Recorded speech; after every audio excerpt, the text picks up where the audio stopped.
G'day everyone, how are you going today? It is so very good to see you. I hope you're well, and the holiday season is most definitely upon us.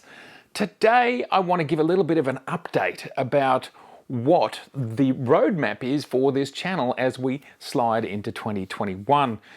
The second half, or the last quarter of 2020, has been so full of releases that on my desk I've got a huge bunch of products that I've got to get through and do my real world testing for you. So I can't wait to show you.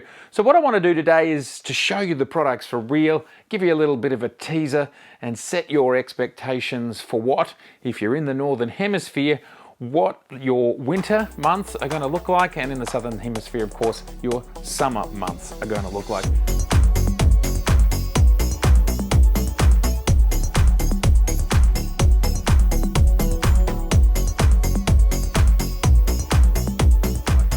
So let's first start with this little beauty right here.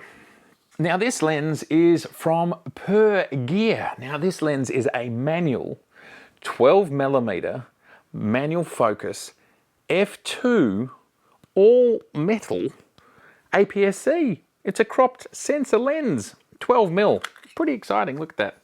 Very cute. Now I have thrown it on the front of the Z7 just for fun, and it almost works on the Z7. It's almost large enough, the image circle.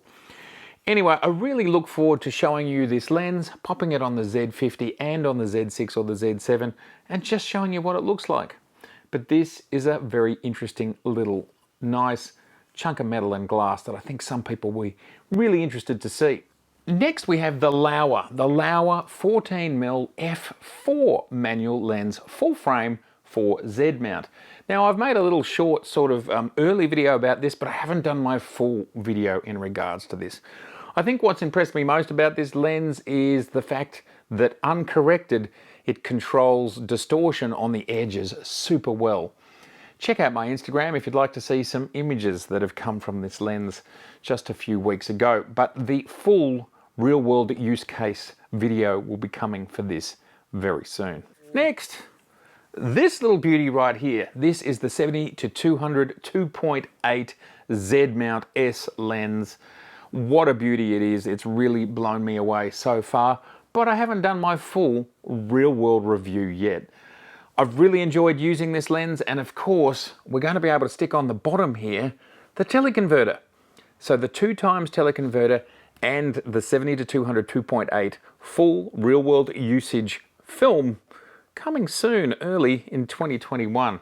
I can't wait for that one.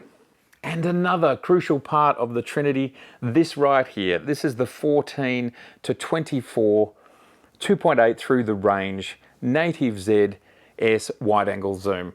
Now, not only has Nikon managed to make this a third lighter, it's also slightly shorter. And when you hold it in your hand, you kind of go, wow, how did they do it? Who knows? How did they do it? It's pretty exciting. So I can't wait to show this off. I'm really keen to get one of those filters. I think they're 110 mils, 11 centimeters.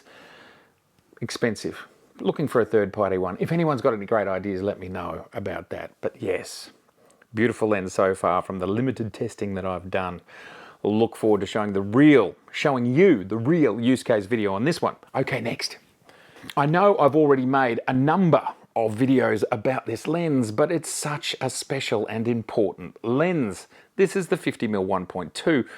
To the best of my knowledge, not only has Nikon never done a 50mm 1.2 with AF, but they've never done one on this level.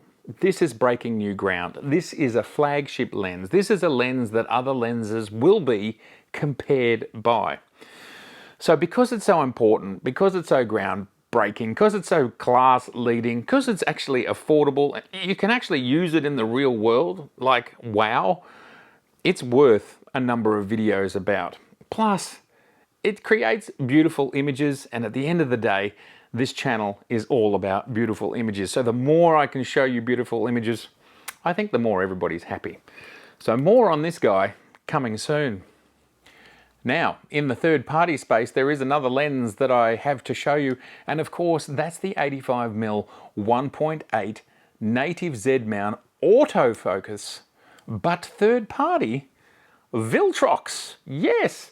Now, where is it? It's not attached to the lens cap, is it? And that's because it's right there. I wanted to surprise you all by showing you how good this lens is and how well it fits in my workflow, and the fact that I suspect no one noticed that this looked any different from any of the other lenses that I've been using on the Z.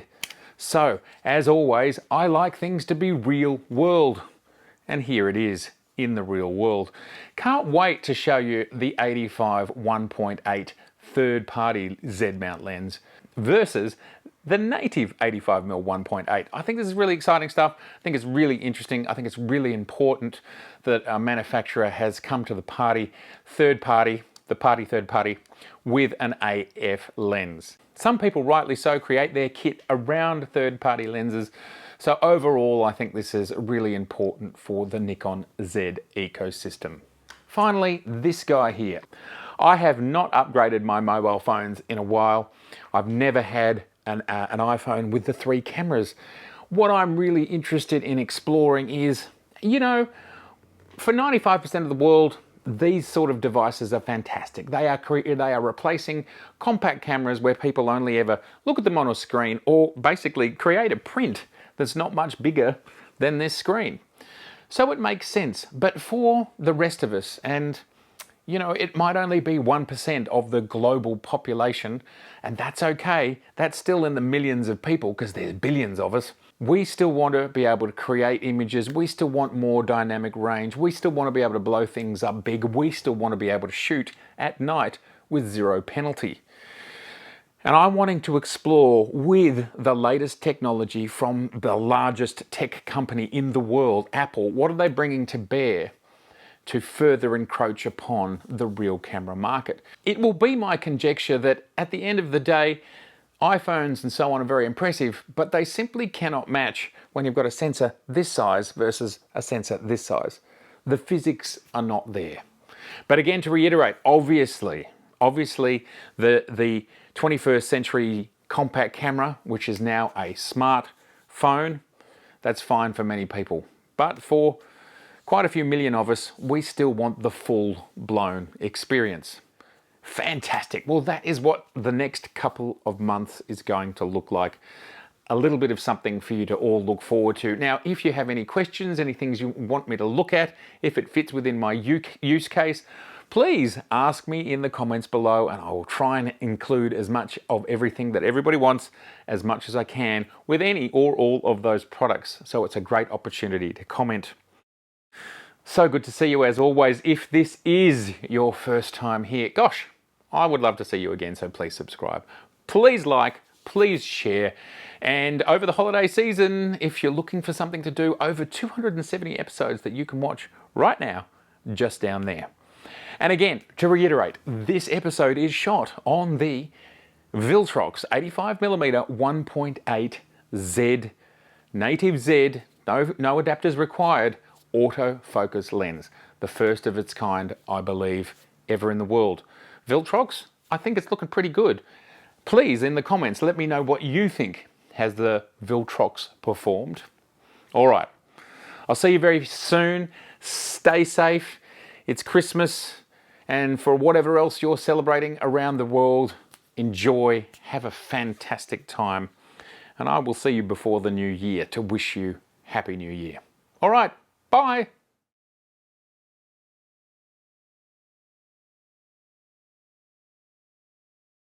Now, if you look at the background here, you can see that the bokeh balls are pulsating. Now, this was the lens, and I realized that there was a firmware update for the lens. I applied the update, I reshot the clip, and we can see in the version that we are presenting that the final clip was absolutely fine. So it's fantastic to see that a firmware update can continue to improve these lenses.